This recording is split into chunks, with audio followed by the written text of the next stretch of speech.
Good evening, everyone. I'm going to share my screen, and today we're going to sort of do some review about the halogens and noble gases, which is a new topic for tonight.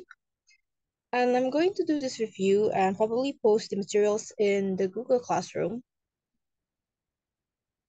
Well, since I'm going to give you a quiz probably next week, so it's still tentative though, but I think I might give a quiz, so I'm just going to share my screen now. Right. Okay, so should there. Okay. Okay, so first I'm going to share about the characteristics. There won't be much about the elements for next week's quizzes. I will emphasize more on the characteristics of noble gases and halogens, so there won't be much. The quiz will be probably about 10 questions. Don't worry, the quiz won't be today. It will be next week, presumably. Okay. So I think I've discussed about this last week about the noble gases, but we're still going to go through it again. And then if we have time, I'm probably going to go through the halogens once more, the characteristics, I mean. Okay, so noble gases is right here on the very far right of the periodic table. It's the noble gases. It's called noble gases, well, because they do not react with other elements, which are referred as common elements. So this is just one way to say this. And it's also called noble gases because all of the elements on the very far right of the periodic table are all gases. There is no such thing as liquid or solid on the very far right of the periodic table. The atoms never form bonds in nature, not even with atoms of their own kind, so they're always gases at room temperature.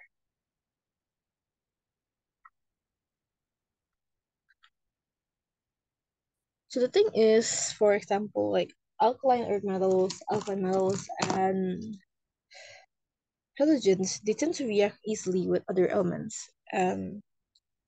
For example, halogens, we cannot find them in their pure state. We tend to find them in their state where they actually bond with others elements, whether it's their kind or others. But noble gases, since they have a full valence electron, they tend to be more stable. So with that being said, more stable means that they tend to react less, tend to be less reactive. So the atomic structure, there's physical properties, chemical properties, and compounds. So the atomic structure, aside from helium, so helium is the atomic number with the atomic number 2 that has 2 electrons in the outer shell. All other elements in the group have 8 electrons. But the same thing is that they have all full outer shell. They have full electron, the outer shell, despite being 2 or 8. So helium is the only one that has 2. Others are 8. And then for the physical properties, we have that all members of this group are colorless gas. Going down the group, the density increases. For example, radon is 54 times denser than helium. So in terms of physical properties, they tend to be more dense. And we can see that because helium is actually one of the lightest substance or elements on Earth. You can see it's very light. At chemical properties, noble gases never react in nature. In the laboratory, heavy noble gas can be forced to form compounds with fluorine. So fluorine is actually elements of the halogen. It's actually kind of neighboring, so it can react. But yes, it never react in nature. All of the compounds that have been created are from the laboratory, never in nature. Elements from the noble gases and compounds. These gases from no natural compounds, such as xenon, krypton, argon, can be made too from compounds. And the rest, they don't have any compounds, whether being made in laboratory or even in natures. So they are the pure form. And now we have helium. So most of them are gas. Here, there's in the sphere. This is transparent gas but glows purple when electrified. So it sort of have color. But yes, most of them are colorless. Here are some of the uses. So, like I said previously, helium is the second lightest element after hydrogen.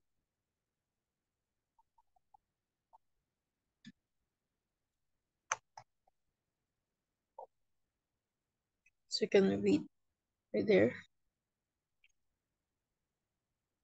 So it is one of the main gases in the atmosphere of giant planets such as Saturn. And because of light, however, helium is free around Earth. It escapes from our atmosphere into space. Well, it becomes from Earth. Well, like it says there, it escapes from the atmosphere and so it just goes straight to space.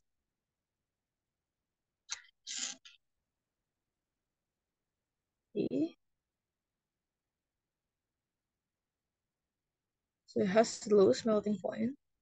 So the other things are like the usage of it. Since we're just going to discuss the basic of this here. So hydrogen is actually highly reactive. Hydrogen actually has the most popular compound that of you probably know is H2O, which is water, which is hydrogen and oxygen. So hydrogen is very reactive, just the polar opposite of helium, despite being both lightest elements.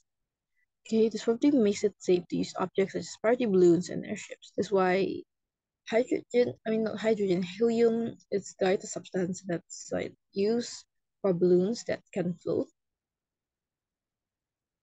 And since it's lighter than most air that's around us, it can float and just and there, yeah. And since it's not reactive, it is completely safe, unlike hydrogen. Okay, and then the next one we have this is a fun fact here. The nebula.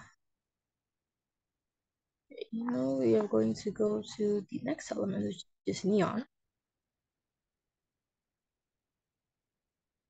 So these gases tends to be colorless. However, when they get electrified, they have different kind of reaction. I mean, the colors change. For example, we know that helium change.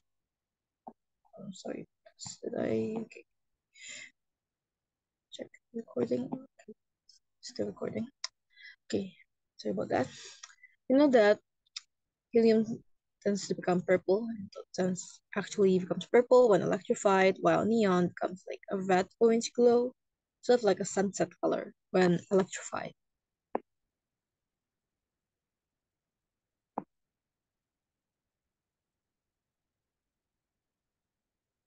So this is like a neon sign. You've probably heard of it a lot. So it may refer to lighting produced using any noble gas. So the glass tube actually filled with neon or uses by Lee sign. So yes, neon lights actually use neons sometimes, and I know sometimes I think it use neons for the color. So it looks like this.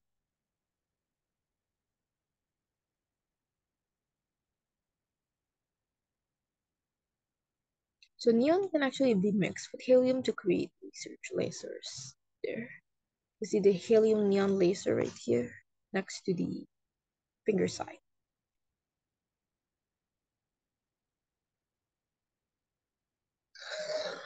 So neon is a rare element, of course, because I think the most common elements sort of like oxygen and nitrogen, while the other gases are basically rare elements on Earth. So argon, this time we have it's atomic number 18. And then this is a sample of argon. And it gives off a pale purple color, which is kind of similar to helium.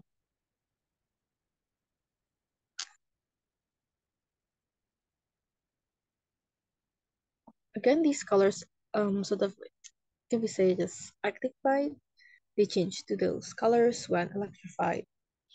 And yes, they're colorless in their natural state. That's why we sort of kind of like differentiate it unless it's like in the laboratory. So, however, argon is the third most abundant gas in the atmosphere after nitrogen and oxygen. Well, even though it is the most abundant gas, it's not actually the same as nitrogen oxygen. I think nitrogen sort of make up about 70%, and Earth's like 20%, and argon is like about only a few percent of that. It's still quite less compared to nitrogen and oxygen. It's kind of have a significant in numbers. Anyway, in undergoes no reaction in any other elements. I'm going to conduct the wells in double glazed windows and diving suits during deep dives.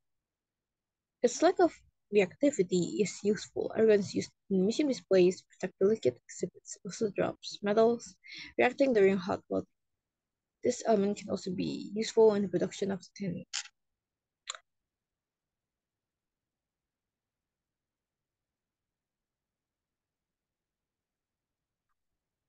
So argon can actually be used to prevent reactivity. For example, right here, argon in this flame prevents metal from reacting with oxygen because, well, it has been said that argon sort of never um, have any reactions with other elements, so it makes argon highly unreactive, which can be useful.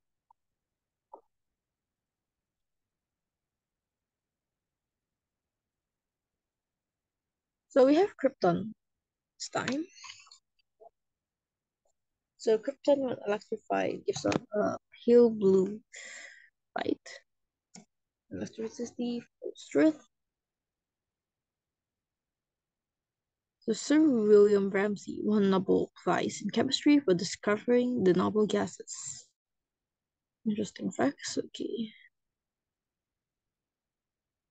This is the uses of krypton, the uses in digital cameras and laser lighting. Here, so the word krypton means hidden. So it's sort of like cryptid in English, like something that's like code that we need to decipher it. This element exists as an inert gas in nature, which means it doesn't react with almost any other elements. Krypton is not found in any minerals, and only tiny amounts of it can be found in the air. Pure krypton produces a very bright, white light when electrified with current, which makes it ideal for use in flash bulbs. Krypton can react with the elements fluorine to form the compound krypton fluoride, which is used to power some kinds of laser. So, in other words, that like any other noble gases, it's an inert gas. And just a little fun fact, the other word for noble gases is actually inert gases. Inert means that it's inactive, which is referred to the unreactiveness of the elements or the gases in the noble gas group. That's why it's called inert gases. And unlike argon, I think argon is the noble gases that has like a lot of them in on Earth numbers, while the others are basically kind of rare. It's hard to find on Earth, so it's krypton. I think we have three more elements, and we can go back to the halogen characteristics before class ends. I'm going to give a sneak peek about the other material that we're probably going to learn in the future. Right. So now we have xenon. It's generous gas, but it glows with a blue light when electric current flows through it. It's blue light. So it can be used in powerful lasers as well.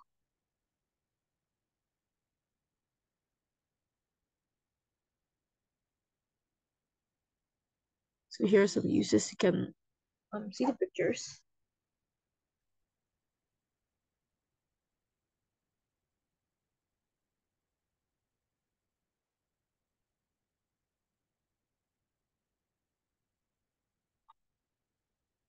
So okay, xenon is so rare that there is only one atom of this gaseous element for every 10 million atoms in the air.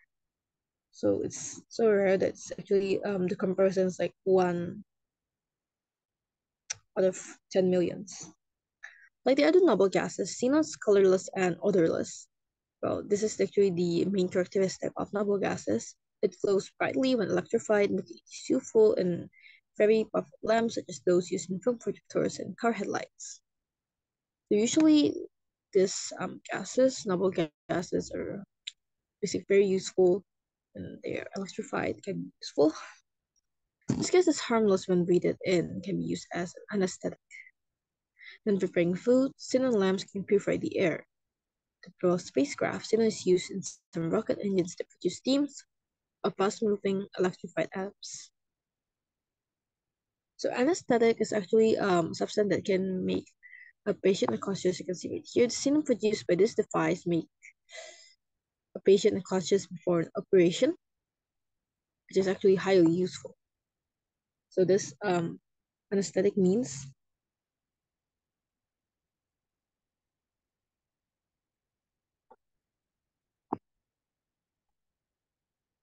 And then we have radon here.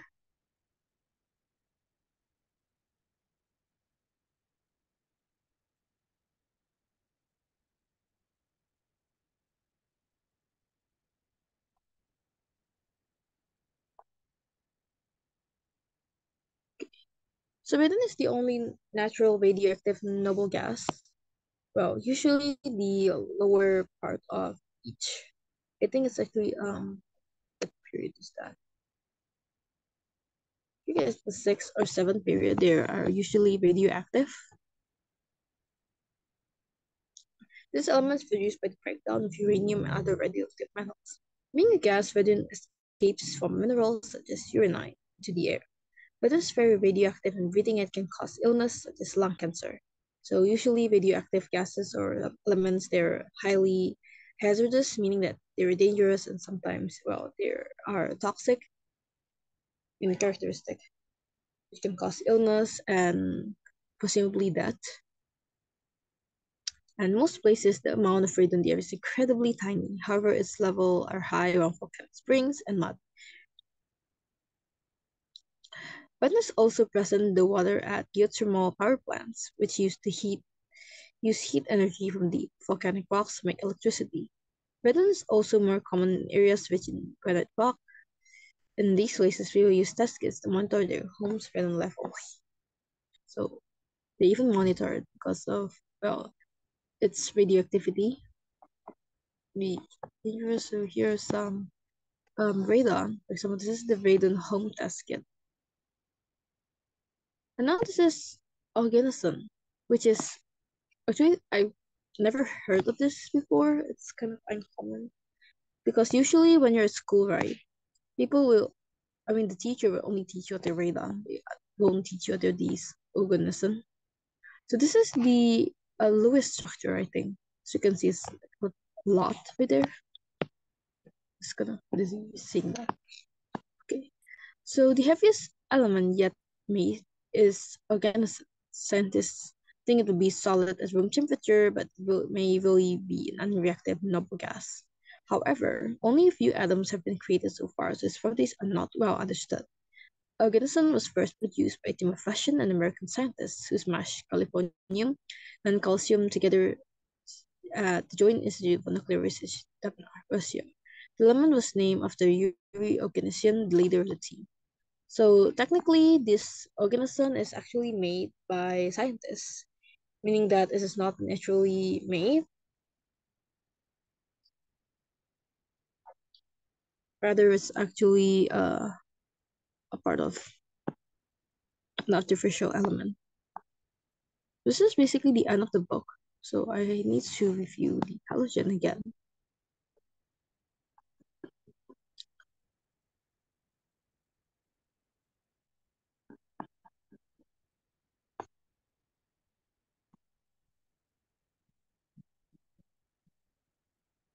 Okay, sorry about that. I cannot focus the page. As you can see this right here. Okay, so we have discussed hydrogen, oxide earth metals, and then we have these lanthanides and actinides, which is pretty rarely discussed. So we can actually skip that. I'm not skipping it. We can save that for the last part. But first, We've also studied noble gases and halogen, which is the most commonly taught groups of the elements aside of alkaline earth metals. And I think the next one I'm going to discuss, I didn't finish transition metals because there are lots of them, and I'm planning to save them to the last. We're going to discuss about the boron and carbon group and nitrogen oxygen. There are four groups. After the halogen, we still have four groups of them. Okay, so I'm just going to do this again. The halogen group. So I'm just going to give all of you a review. So there are a few elements right here. F is for. So we're going to do a comparison with this table of mine. So for example, the setting is TS is Nasium or something. It's new because even in my periodic table, I don't have that. My periodic table is new. So we have F, which is for fluorine, and then for fluor something, and then Cl, we have chlorine, and then we have bromine, and then iodine, and then acetylene.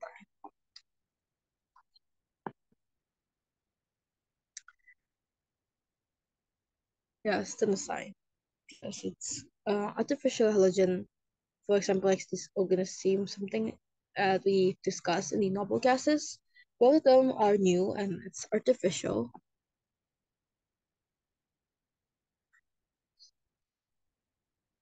So I'm going to review which is the most reactive groups, the opposite of noble gases, which is highly unreactive.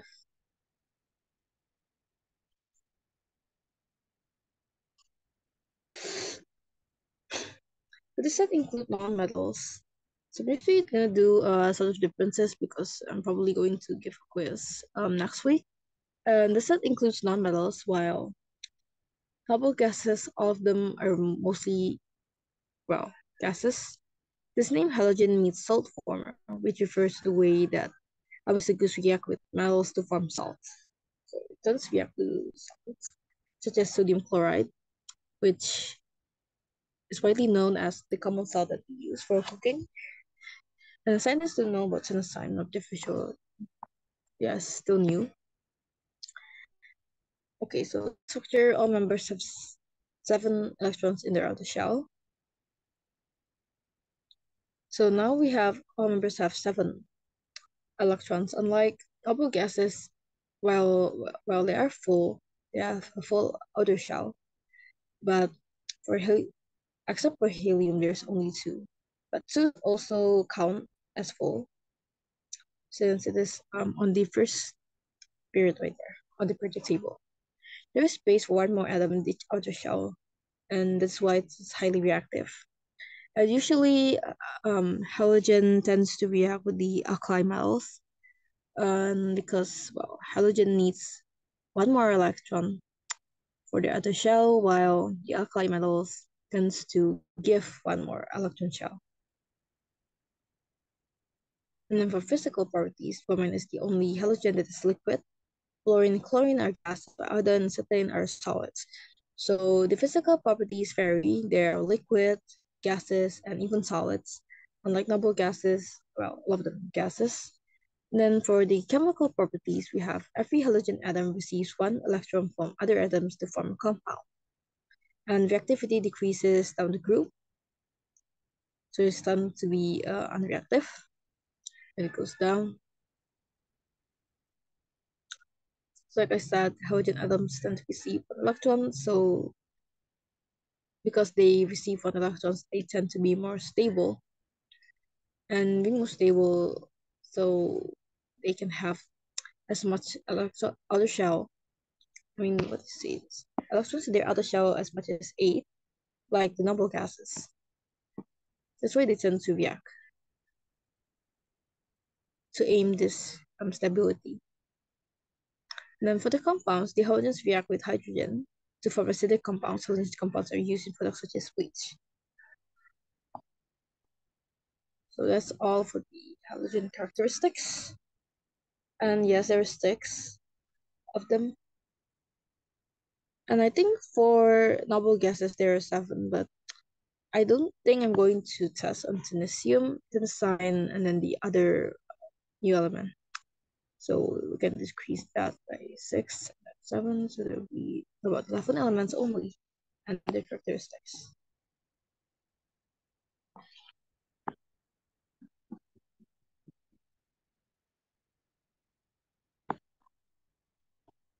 So I think the next we're probably gonna learn about the board.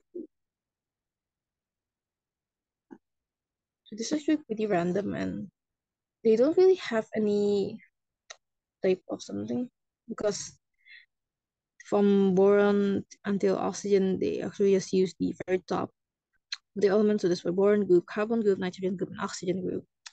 Unlike the other elements, they have a name. Just actually just use the very top of the elements. Okay, I think it's 6:45 already. And I think you're going to have